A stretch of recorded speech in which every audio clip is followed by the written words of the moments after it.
اور ان لوگوں کے لیے کہتے ہیں جنہوں نے کفر کیا کہ ان لوگوں سے زیادہ ہدایت کے راستے پر ہیں جو ایمان لائے۔ یہودی کافروں سے کہتے تھے کہ مسلمانوں کی نسبت آپ صحیح راستے پر ہو۔ وہ جہالت، بے دینی اور بے عملی کی وجہ سے دین میں کافروں کو مسلمانوں پر ترجیح دیتے تھے۔ اہل کتاب کس کو کہتے تھے؟ کافروں کو کہتے تھے، ہؤلاء اہدا، تم زیادہ ہدایت پہ ہو، من الذین آمنوا سبیلا، بنسبت ان لوگوں کے جو کہ ایمان لے آئے اور راستے کے اعتبار سے بھی تم زیادہ ہدایت پر ہو۔ اب دیکھیے، اہل کتاب ہونے کے باوجود بھی انہوں نے مسلمانوں کو جھٹلا کر اور مسلمانوں کو ترجیح نہیں دی، بلکہ مسلمانوں کی بجائے ان لوگوں نے، اہل کتاب نے، کافروں کو ترجیح دی، حالانکہ وہ تمام کی تمام نشانیاں اپنی کتابوں میں موجود پاتے تھے۔ رب کائنات نے اگلی آیت میں ارشاد فرمایا، اولئک الذین لعنہم اللہ ومن یلعن اللہ فلن تجد له نصیرا۔ اللہ تعالیٰ فرماتے ہیں کہ یہی وہ لوگ ہیں جن پر اللہ تعالیٰ نے لعنت کی ہے، یہی وہ لوگ جو جھٹلاتے ہیں مسلمانوں کو، اللہ تعالیٰ نے ان پر لعنت کی ہے۔ اور یہود کے بارے میں اللہ تعالیٰ نے یہ حقیقت واضح فرمائی ہے کہ وہ اللہ تعالیٰ کی طرف سے لعنت زدہ ہے، اور جس پر اللہ تعالیٰ لعنت کر دے اس کا کوئی مددگار نہیں ہوتا۔ فَلَن تَجِدَ لَهُ نَصِيرًا، تو تم ان کے لیے کوئی مددگار ہرگز نہ پاؤ گے۔ رسول اللہ صلی اللہ علیہ وآلہ وسلم کی صداقت کا یہ علم رکھتے ہوئے بھی تمام کے تمام یہ وہ لوگ تھے جو مشرکین مکہ کے ساتھ مل گئے اور ان کا ساتھ دیا اور نبی اکرم صلی اللہ علیہ وآلہ وسلم کی تکذیب کی۔ یہ وہ لوگ تھے اہل کتاب جو مسلمانوں کو ہر طرف سے مسلمانوں کو نقصان پہنچانے کی کوشش میں رہتے تھے، اور کفار مکہ کے خلاف وہ ہرگز نہ جاتے، بلکہ وہ ان کے ساتھ مل کر جمع ہو کر کفار مکہ کے ساتھ مسلمانوں کو نقصان پہنچاتے تھے۔ اللہ تعالیٰ اگلی حصے میں جہاں پر ارشاد فرماتے ہیں، وَمَن يَلْعَنِ اللَّهُ فَلَن تَجِدَ لَهُ نَصِيرًا، اور جس پر اللہ تعالیٰ لعنت کرتا ہے تو اس کے لیے آپ ہرگز کوئی مددگار نہ پائیں گے۔ مددگار یعنی کوئی بھی ایسا نہیں ہے جو اللہ تعالیٰ کے مقابلے میں کوئی کسی کی مدد کر دے۔ کسی مسلمان پر لعنت کرنا یاد رکھیے کہ حرام ہے، ہم میں سے کوئی بھی کسی مسلمان پر لعنت نہیں کر سکتا ہے۔ لعنت جس قدر بری چیز ہے، اس قدر بری چیز ہے کہ اس کے کرنے پر پابندیاں بھی عائد کی گئی ہیں کہ کسی مسلمان پر لعنت کرنا حرام ہے، اور کافر پر بھی صرف اس صورت میں لعنت کی جا سکتی ہے جبکہ اس کا کفر پر مرنا یقینی ہو جائے۔ اس صورت میں صرف اور صرف کافر پر لعنت کی جا سکتی ہے۔ سیدنا ابن مسعود فرماتے ہیں کہ رسول اللہ صلی اللہ علیہ وآلہ وسلم نے فرمایا، مومن وہ نہیں ہے جو طعنہ باز ہو اور لعنت باز ہو، اور نہ ہی وہ بدگو ہو۔ تو یاد رکھیے گا کہ آج کل ہم دیکھتے ہیں کہ ڈراماز میں اور بہت ساری ایسی چیزوں میں بڑے ہی کامن بات ہے اور بڑے ہی آرام سے ایک دوسرے پر لعنت کر دی جاتی ہے۔ تو اللہ تعالیٰ ہم مسلمانوں کے حال پر رحم فرمائے۔ رب کائنات اگلی آیت میں ارشاد فرماتے ہیں، ام لہم نصیب من الملک فاذا لا یؤتون الناس نقیرا، یا ان کے لیے حکومت میں کوئی حصہ ہے۔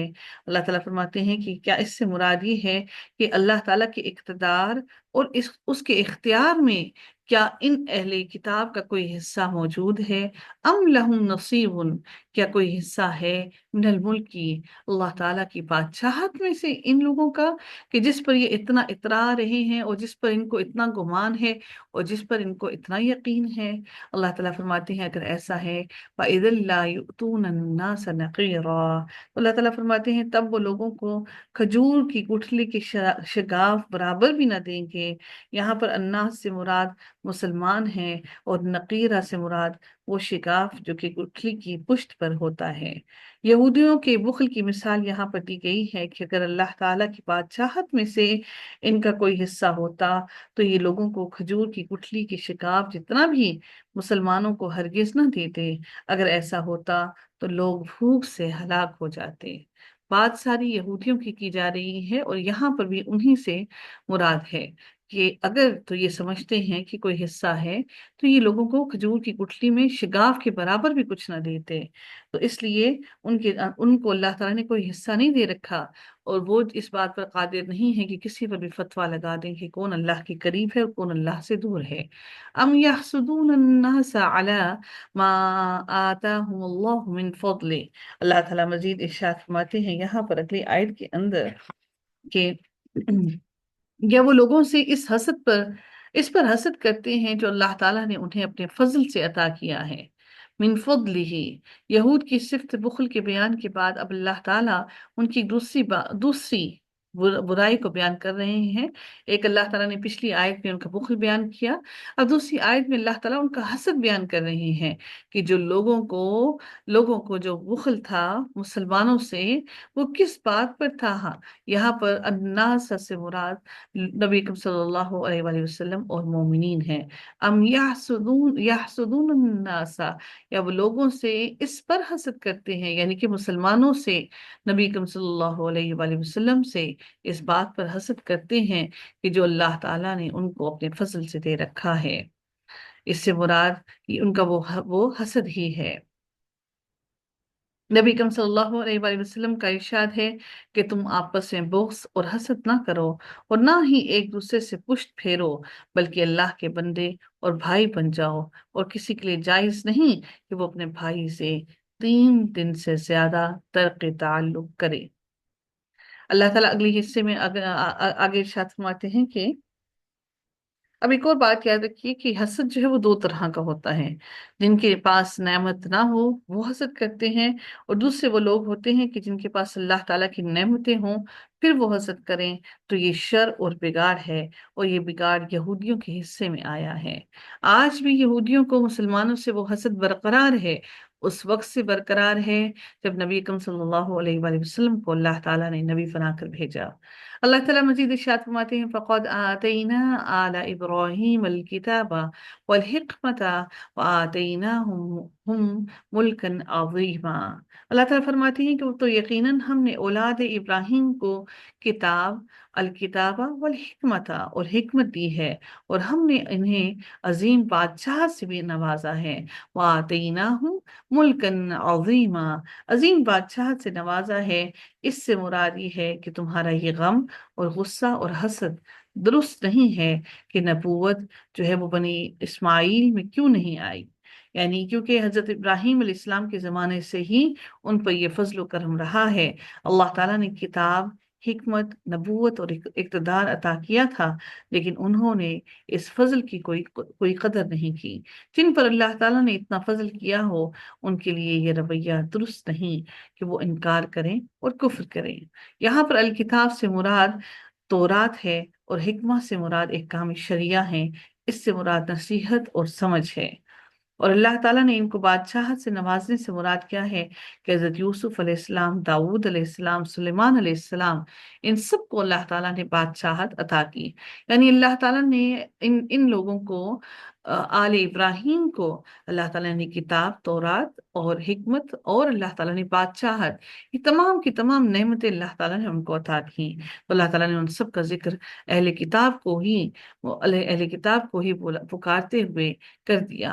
رب کائنات مزید ارشاد فرماتے ہیں اگلی آیت میں فَمِنْهُمْ مَنْ آمَنَ بِهِ وَمِنْهُمْ مَنْ صَدَّ عَنْهُ، اللہ تعالیٰ فرماتے ہیں کہ پھر ان میں سے کوئی ہے جو اس پر ایمان لایا، فَمِنْهُمْ مَنْ آمَنَ بِهِ، اور یہود میں سے کوئی ہے جو ایمان لایا، یعنی نبی پر ایمان لایا۔ اور پھر اللہ تعالیٰ فرماتے ہیں کہ اس سے مراد کیا ہے؟ قرآن مجید ہے، یعنی یہود میں سے کچھ لوگ ہیں جو محمد پر اور قرآن پر ایمان لے آئے ہیں۔ وَمِنْهُمْ مَنْ صَدَّ عَنْهُ، اور ان میں سے کوئی ہے جو اس سے منہ موڑ گیا، اور کچھ ہیں جو اس پر ایمان لانے سے رک گئے۔ یہود کے منہ موڑنے کا سبب گناہوں کے برے اثرات ہیں، اور مسلسل گناہ کرنے کی وجہ سے ان کے دل سخت ہو گئے، وہ اللہ تعالیٰ کے احکامات کے بارے میں سرکشی اختیار کرتے رہے، حتیٰ کہ وہ خود اللہ تعالیٰ ہی سے باغی ہو گئے۔ اب جب ان کے پاس اللہ تعالیٰ کی جانب سے ان کی زندگی کو بدلنے کے لیے، ان کی ہدایت کے لیے محمد اور قرآن مجید آئے، تو اس سے انہوں نے منہ پھیر لیا۔ یہود نے خود بھی منہ پھیرا اور لوگوں کی اکثریت کو انہوں نے اس راہ سے روکا بھی اور ان کو گمراہ بھی کیا۔ وَكَفَى بِجَهَنَّمَ سَعِيرًا، اللہ تعالیٰ اب ان کے لیے فرماتے ہیں کہ وہ جلانے کو جہنم ہی کافی ہے۔ وَكَفَى، اور کافی ہے، بِجَهَنَّمَ سَعِيرًا، جلانے کے لیے جہنم کافی ہے۔ وہ تمام لوگ جو اللہ تعالیٰ کی راہ سے جنہوں نے خود بھی رکے اور دوسروں کو بھی روکا اور اس سے منہ موڑ گئے، ان کے لیے جلانے کے لیے اللہ تعالیٰ نے جہنم کو کافی قرار دے دیا ہے۔ اللہ تعالیٰ اگلی آیت پہ ارشاد فرماتے ہیں، ان الذین کفروا بآیاتنا سوف نصلیہم نارا۔ اللہ تعالیٰ فرماتے ہیں کہ اللہ تعالیٰ کی کتابوں اور رسولوں کا کفر کرنے والوں کو جہنم کی آگ میں جو سزا دی جائے گی، اس آیت میں ان کا ذکر کیا جا رہا ہے کہ بلا شبہ جن لوگوں نے ہماری آیات کا کفر کیا، بہت جلد ہم انہیں سوف نصلیہم، سوف عنقریب ہی ہم ان کو جلتی ہوئی بھڑکتی ہوئی آگ میں ڈالیں گے۔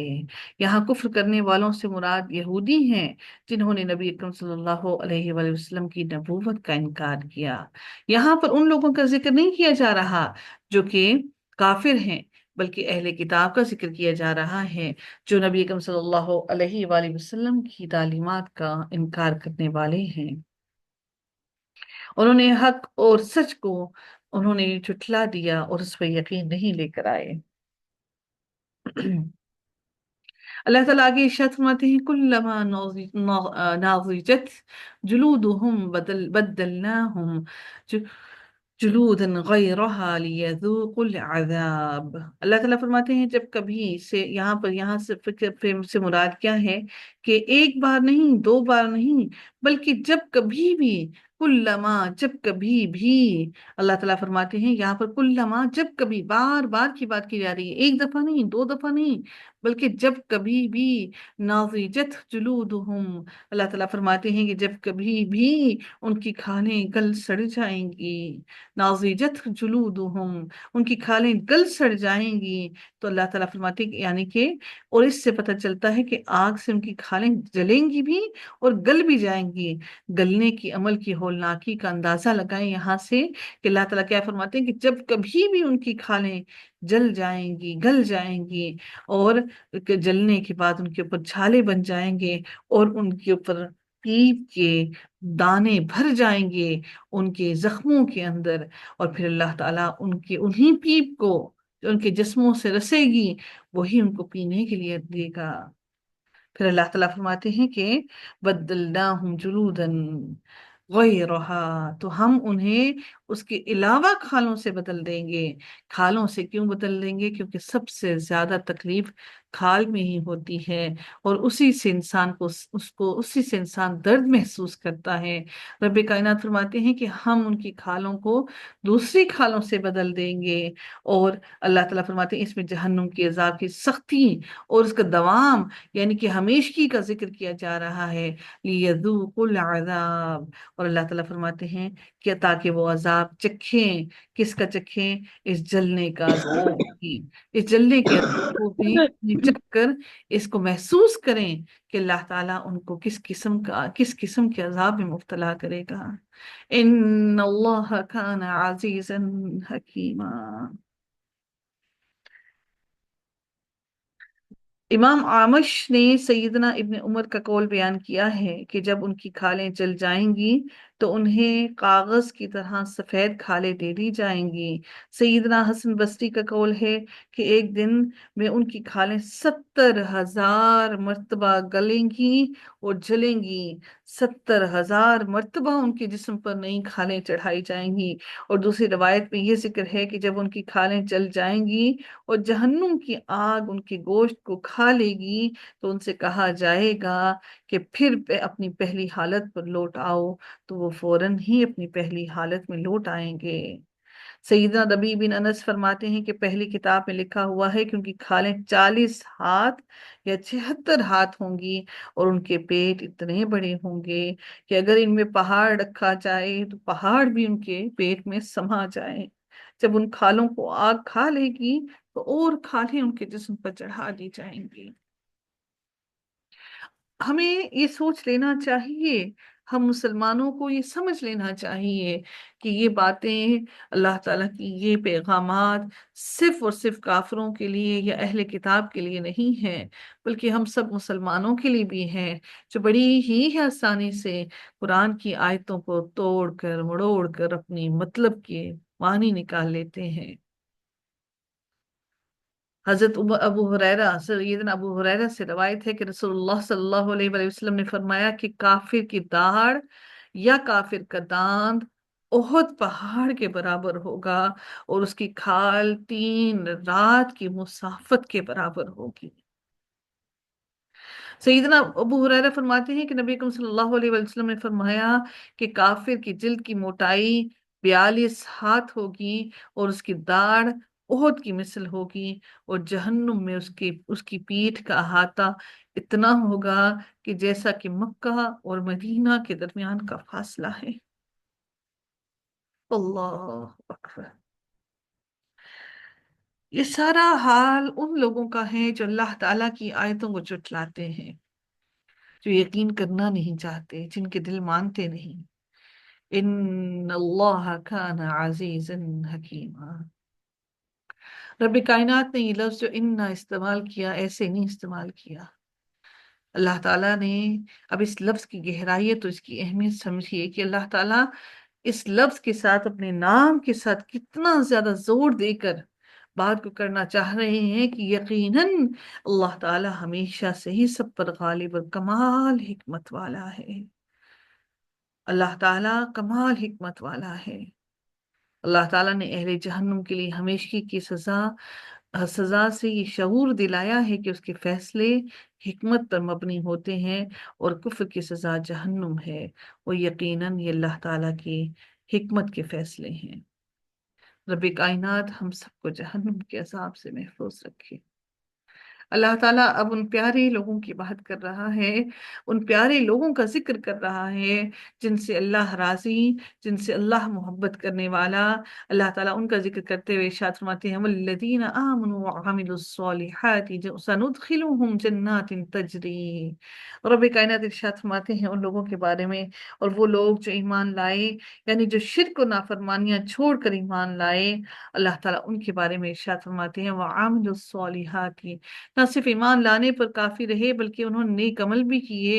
اللہ تعالیٰ فرماتے ہیں ہم ان کو جنت میں داخل کریں گے، اور ایسی جنت میں داخل کریں گے جن کے نیچے نہریں بہہ رہی ہوں گی، خالدین فیہا ابدا، اور وہ اس میں ہمیشہ ہمیشہ رہیں گے۔ لہم فیہا ازواج مطہرہ، اور ان کے اس میں پاکیزہ جوڑے ہوں گے۔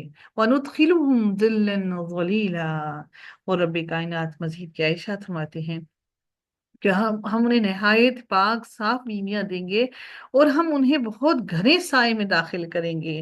گھنے سائے سے مراد کیا ہے کہ اللہ تعالیٰ ان کو ایک ایسے گھنے سائے میں داخل کریں گے۔ اب اس میں نبی اکرم صلی اللہ علیہ وسلم نے فرمایا کہ قیامت کے روز جنت میں سب سے پہلے داخل ہونے والے گروہ کے چہروں کی چمک 14ویں رات کی چاند کی مانند ہوگی۔ دوسرا گروہ آسمان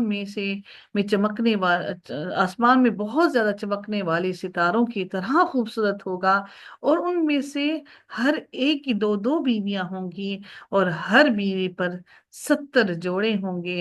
اس کے باوجود ان کے پیچھے سے ان کی پنڈلی کا مغز نظر آ رہا ہوگا، اتنے صاف شفاف ان کے جسم اور خد و خال ہوں گے۔ اب گھنے سائے سے مراد گھنی چھاؤں ہے، جو سکون ہے، آرام ہے، اور کوئی بیماری نہیں ان کو، اور نہ ہی کوئی حسرت ہوگی ان کے دلوں میں۔ یہ ایسا گھنا سایہ ہوگا جو ان کو ہر طرح کی سکینت عطا کرے گا۔ اللہ تعالیٰ ان کو ایسے سکون، آرام اور دکھ سے دوری، بیماری کے بغیر اور حسرت سے پاک سائے میں داخل کرے گا۔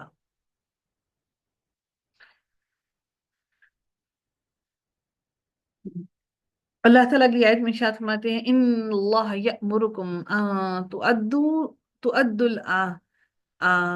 الامانہ اماناتی أن تؤدوا الأمانات إلى أهلها وإذا حكمتم بين الناس أن تحكموا بالعدل۔ یقیناً اللہ تعالیٰ تمہیں حکم دیتا ہے کہ امانتوں کو ان کے حقداروں کے سپرد کر دو۔ اب امانتوں کی بات کی جا رہی ہے۔ اس آیت کی شان نزول میں جو بات آتی ہے، جو روایت ہوتی ہے کہ جب رسول اللہ صلی اللہ علیہ وسلم نے مکہ فتح کیا اور اطمینان کے ساتھ بیت اللہ تشریف لے گئے، بیت اللہ میں آئے تو اپنی اونٹنی پر سوار ہو کر طواف کیا، حجر اسود کو اپنی لکڑی سے چھوتے تھے۔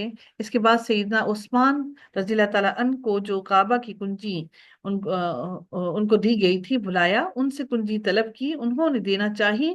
اتنے میں سیدنا عباس نے کہا، یا رسول اللہ، اب یہ مجھے سونپیے تاکہ میرے گھرانے میں زمزم کا پانی پلانا اور کعبے کی کنجی رکھنا دونوں ہی باتیں رہیں۔ یہ سنتے ہی سیدنا عثمان بن طلحہ نے اپنا ہاتھ روک لیا۔ نبی کریم صلی اللہ علیہ وسلم نے دوبارہ طلب کی، پھر وہی واقعہ ہوا۔ آپ صلی اللہ علیہ وسلم نے تیسری بار جب طلب کی تو سیدنا عثمان نے یہ کہہ کر دے دی کہ اللہ تعالیٰ کی امانت آپ کو دیتا ہوں۔ نبی کریم صلی اللہ علیہ وسلم نے کعبے کا دروازہ جب کھولا اور کھول کر اندر گئے، پھر جب رسول اللہ صلی اللہ علیہ وسلم کعبہ سے باہر آئے تو لمبا خطبہ دیا۔ اس خطبے کا پورا کر کے آپ بیٹھے ہی تھے جو سیدنا علی رضی اللہ تعالیٰ عنہ نے آگے بڑھ کر کہا، حضور چابی مجھے عنایت فرما دیجئے تاکہ بیت اللہ کی چوکیداری کا اور حاجیوں کو زمزم پلانے کا منصب دونوں یکجا ہو جائیں۔ لیکن آپ صلی اللہ علیہ وآلہ وسلم نے حضرت علی کو بھی یہ چابی نہیں دی۔ مقام ابراہیم کو کعبہ کے اندر سے نکال کر آپ نے کعبے کی دیوار سے ملا کر رکھ دیا اور لوگوں سے کہہ دیا کہ تمہارا قبلہ یہی ہے۔ پھر آپ صلی اللہ علیہ وسلم طواف میں مشغول ہو گئے۔ ابھی وہ چند پھیرے تھے جو جبرائیل علیہ السلام نازل ہوئے اور آپ نے اپنی زبان مبارک سے اس آیت کی تلاوت شروع کی۔ اس پر سیدنا عمر رضی اللہ تعالیٰ عنہ نے فرمایا، میرے ماں باپ نبی کریم صلی اللہ علیہ وآلہ وسلم پر فدا ہوں، میں نے تو اس سے پہلے آپ کو اس آیت کی تلاوت کرتے نہیں سنا۔ اب آپ صلی اللہ علیہ وآلہ وسلم نے سیدنا عثمان بن طلحہ کو بلایا اور انہیں کنجی سونپ دی اور فرمایا، آج کا دن وفا کا، نیکی کا اور سلوک کا دن ہے۔ سبحان اللہ۔ اور آج بھی کعبے کی کنجی اسی خاندان کے پاس ہے جن کو نبی کریم صلی اللہ علیہ وآلہ وسلم سونپ کر گئے، حضرت عثمان بن طلحہ کے پاس، ان کی فیملی کے پاس۔ اب اس میں اللہ تعالیٰ ارشاد فرماتے ہیں، ان اللہ یأمرکم ان تؤدوا الامانات الی اہلھا، یقیناً اللہ تعالیٰ تمہیں حکم دیتا ہے کہ امانتوں کو ان کے حقداروں کے سپرد کر دو۔ اللہ تعالیٰ نے مسلمانوں کو تاکید کی ہے کہ وہ اپنی امانتوں کی سختی سے حفاظت کریں اور ان کی ادائیگی میں ذرا بھی کوتاہی نہ کریں۔ تو نبی کریم صلی اللہ علیہ وسلم نے حضرت عثمان بن طلحہ کو خانہ کعبہ کی کنجی واپس لوٹا دی۔